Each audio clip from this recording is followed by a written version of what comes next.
Baked रागी kachoris, healthy tasty. चलिए बताएं कैसे बनाई।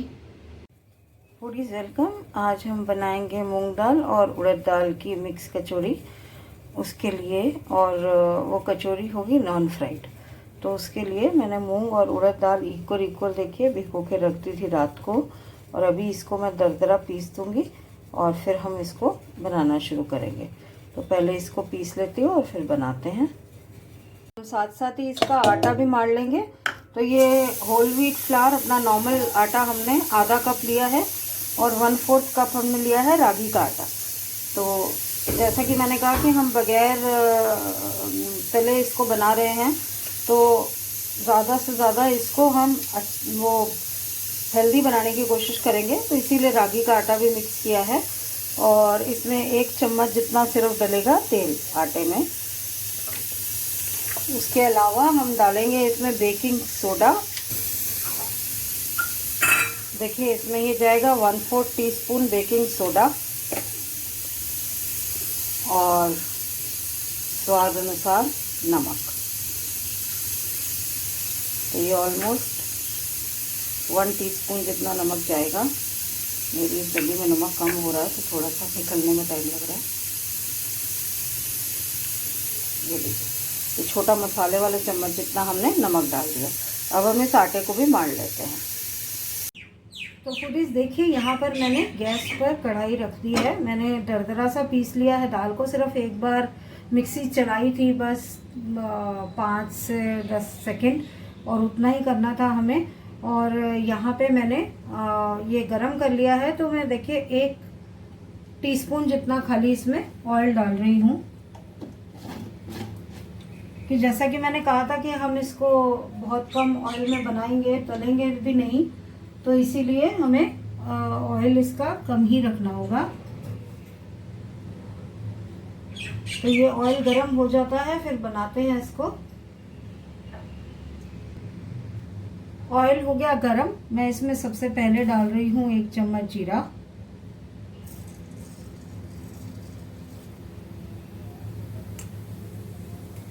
एक्चुअली ये सब कढ़ाइयाँ पता नहीं कैसी होती हैं, कढ़ाइयाँ नॉन स्टिक के साइड में सारा कुछ चला जाता है, तो हमें साइड में ही डालना पड़ता है जीरा वगैरह।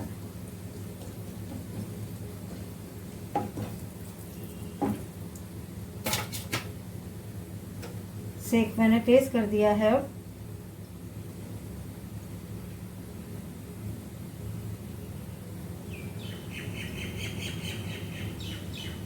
और ये जीरा एक बार तड़क जाता है, उसके बाद बाकी मसाले डालेंगे। ये जीरा तड़क गया, ब्राउन हो गया। अब मैं इसके अंदर डाल रही हूँ 1 प्याज मीडियम बारीक कटा हुआ, 4-5 लहसुन की कलियां और 1 हरी मिर्च। ये बिल्कुल ऑप्शनल है, आप नहीं चाहें तो ये चीज़ें मत डालिए। आप सिर्फ मसाले डालिए दाल में। It is all up to you.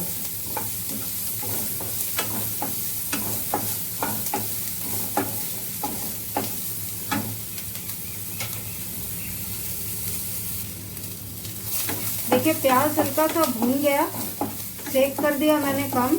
और अब मैं इसके अंदर डाल रही हूँ 2 चम्मच बेसन। बेसन से क्या होता है कि दाल का जो भी गीलापन है वो सोख लेगा बेसन। तो अब बेसन को भून लेंगे पहले अच्छे से, जब तक कि बेसन की खुशबू नहीं आने लगती।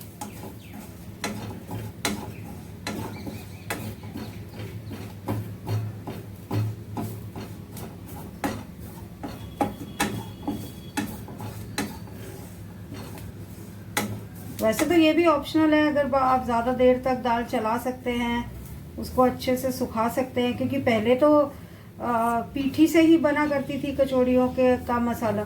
तो पीठी तो वैसे ही बिल्कुल वो होती है, लिक्विडी फॉर्म में, सेमी सॉलिड फॉर्म में होती है, तो उसको तो बहुत ज़्यादा सुखाना पड़ता था। तो अगर आप उस तरीके से पीठी बना के या फिर दाल ही विदाउट बेसन करना चाहें तो भी आप कर सकते हैं। आप प्योर दाल का ही टेस्ट चाहें तो। और दाल भी ज़रूरी नहीं है कि आप उड़द और मूंग मिक्स करके बनाएं। खाली उड़द की या खाली मूंग की भी बना सकते हैं कचौड़ियाँ।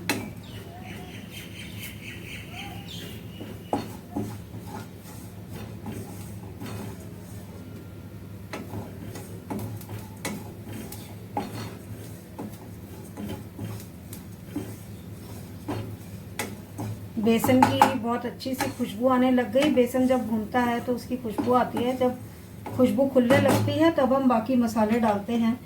तो अब मैं इसमें बाकी के मसाले डाल रही हूँ। मैं डाल रही हूँ इसमें नमक स्वाद अनुसार।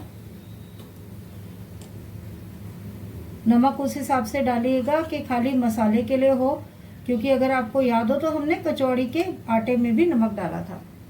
ये हो गया 1/4 से 1/3 चम्मच जितना हल्दी,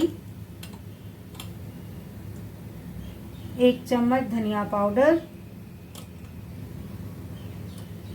1 चम्मच कश्मीरी लाल मिर्च और अमचूर आप अपने स्वाद के हिसाब से डालिए। कुछ लोग ज़्यादा खट्टा खाते हैं, कुछ लोग कम खट्टा खाते हैं।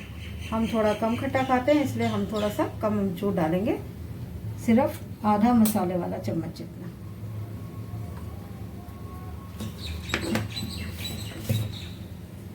इन सब मसालों को अब हम कर लेंगे मिक्स।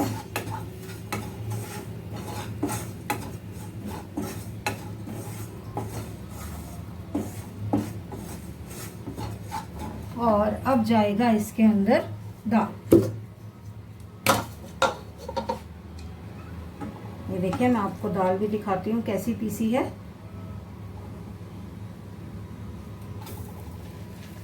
और सारा उसका पानी निकाल के फिर हमने दाल को पीसा था। यानी दाल का अपना जो हमने भिगोने वाला पानी था उसको अच्छे से छाननी में निकाल दिया था, ताकि वो पानी बिल्कुल ना जाए। तो ये सिर्फ दाल ही दाल है। हाँ, वो भीगी हुई थी तो उसने जो पानी पिया वो पिया, अदरवाइज पानी नहीं था इसमें। अब इस मसाले को हमें भूनना है तब तक जब तक ये बिल्कुल सूखा सूखा मसाला नहीं हो जाता। और फिर हम इसको ठंडा करके फिर कचौड़ियाँ बनानी शुरू करेंगे।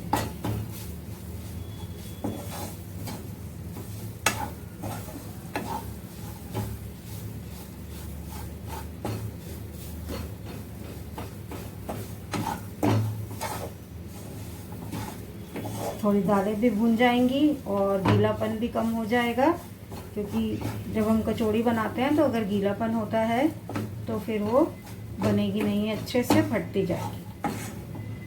और ये बेसन भी यही काम करता है, दाल की गीलेपन को सुखाने का। कुछ लोग चावल का आटा भी डालते हैं, लेकिन वो चावल के आटे से थोड़ा फ्लेवर जो है ना, वो थोड़ा मुझे समहाउ अजीब सा लगता है, इसलिए नहीं डालती। तो चलिए इसको भून के और ठंडा कर लेते हैं और फिर वापस आते हैं। तो लीजिए, यहाँ पे मेरा आटा रेडी है। ये मेरी दाल ठंडी हो गई और अब हम बनाना शुरू करते हैं। उससे पहले मैं आपको दिखा दूँ, मैंने ट्रे पे पार्चमेंट पेपर लगा लिया है। पार्चमेंट पेपर ये पुराना है, बिकॉज़ हम पार्चमेंट पेपर 2-3 बार यूज़ कर सकते हैं। तो ये इसके ऊपर मैं ऑयल से स्प्रे करने वाली हूँ। मैंने सोचा ढक्कन लगा हुआ है।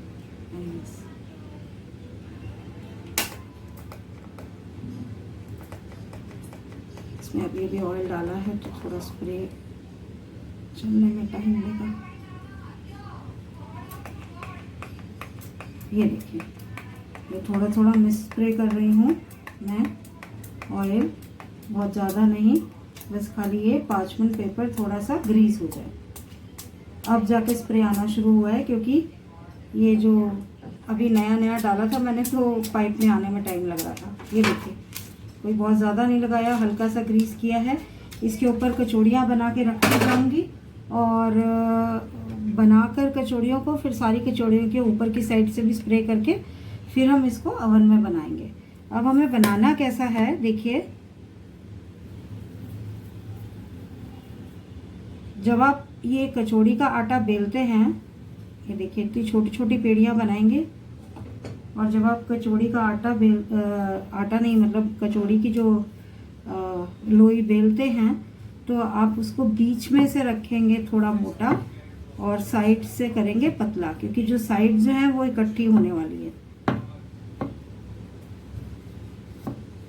थोड़ी बड़ी बनाना चाहें तो थोड़ा बड़ा लीजिए, छोटी बनाना चाहें तो थोड़ा छोटा लीजिए पेड़ी। इससे छोटी तो खैर लेने का फ़ायदा नहीं है। तो मैं देखिए साइड से इसको थोड़ा ज़्यादा बेल के पतला कर रही हूँ।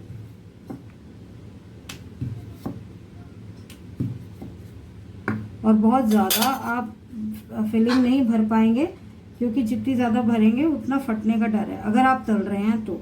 अगर आप बेक कर रहे हैं तो नहीं फटनी चाहिए, क्योंकि लास्ट टाइम तो मेरी नहीं फटी थी।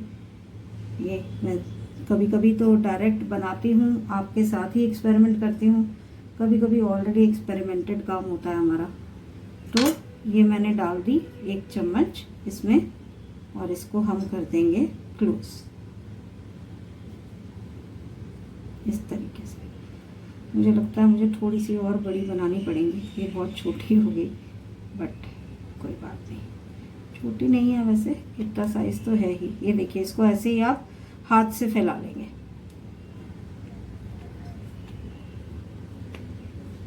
थोड़ा प्रेस करते हुए हाथ से थोड़ा थोड़ा फैला के ये साइज़ की कचौड़ी बनी हमारी, और इसके ऊपर मैं बना के प्लेस करती जाऊंगी। अवन जो है वो मैं 200 डिग्री सेंटीग्रेड पे 10 मिनट के लिए प्रीहीट करूंगी। जब तक ये बन रहा है तब तक अवन प्रीहीट हो जाएगा। उसके बाद फिर हम इसको अवन में डाल देंगे 15 से 20 मिनट के लिए। तो पहले मैं 15 मिनट के लिए डालूंगी, अगर तब तक नहीं हुआ तो फिर थोड़ी देर और डालूंगी। और 5-7 मिनट के लिए हम इसको ग्रिल पे भी डालेंगे, ताकि ऊपर से भी ये रेड हो जाए। तो चलिए ये बना के फिर अब आपको दिखाते हैं हम। लीजिए, मेरा अवन प्री हीट होने वाला है, और यहाँ पर 8 कचौड़ियाँ बनी हैं उस आटे से। बाकी दाल का भी हम कोई ना कोई यूज़ कर लेंगे बाद में। तो अब मैं इसको फिर से स्प्रे कर रही हूँ बस खाली ऑयल से।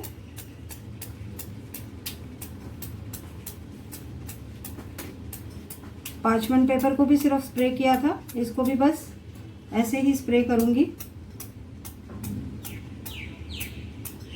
तो ये मिस्ट स्प्रेयर है मेरे पास, इसीलिए थोड़ा सा ही लगता है और पूरा स्प्रे हो जाता है अच्छे से।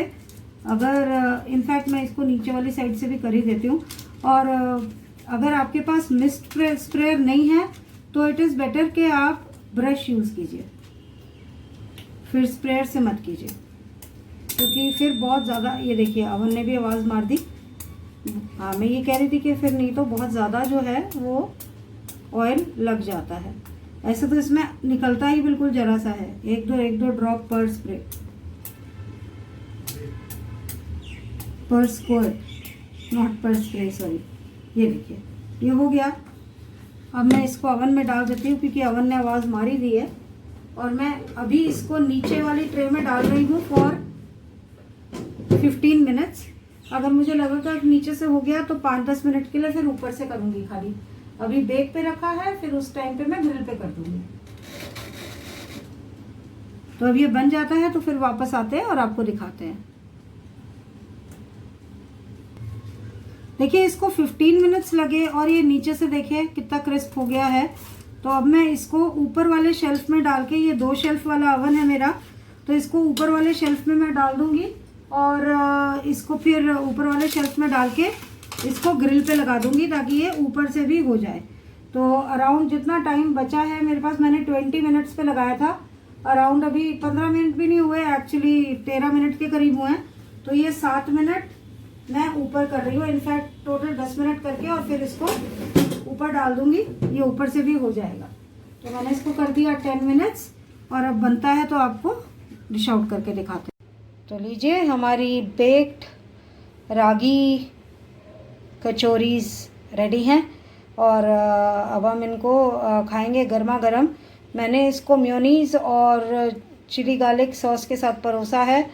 हरी चटनी भी आप यूज़ कर सकते हैं, पर मेयोनीज़ मैंने इसलिए यूज़ किया क्योंकि ऑब्वियसली अगर बेक्ड होती है तो थोड़ी सी हार्ड होती है, तो मेयोनीज़ से थोड़ी सॉफ्टनेस आएगी उसमें, मेयोनीज़ के साथ खाएंगे तो। बाकी आप अगर ग्रीन चटनी चाहें तो आप ग्रीन चटनी के साथ भी उसको यूज़ कर सकते हैं। तो थोड़ी सी इसको बनाइए, खाइए। हेल्दी स्टफ़ है तो आपको नुकसान भी नहीं करेगा, और टेस्ट में भी अच्छा लगेगा, क्योंकि अंदर जो मसाला है उसका ही टेस्ट होता है मेनली। ऑयल का कोई टेस्ट नहीं होता, और टेस्ट मसालों का ही होता है। तो अच्छा लगेगा आपको बहुत ज़्यादा। और लाइक कीजिए, शेयर भी कीजिए वीडियो को, और अगर चैनल अब तक सब्सक्राइब नहीं किया तो सब्सक्राइब करके बेल आइकन ज़रूर दबाइएगा। Thank you so much for watching. Bye bye.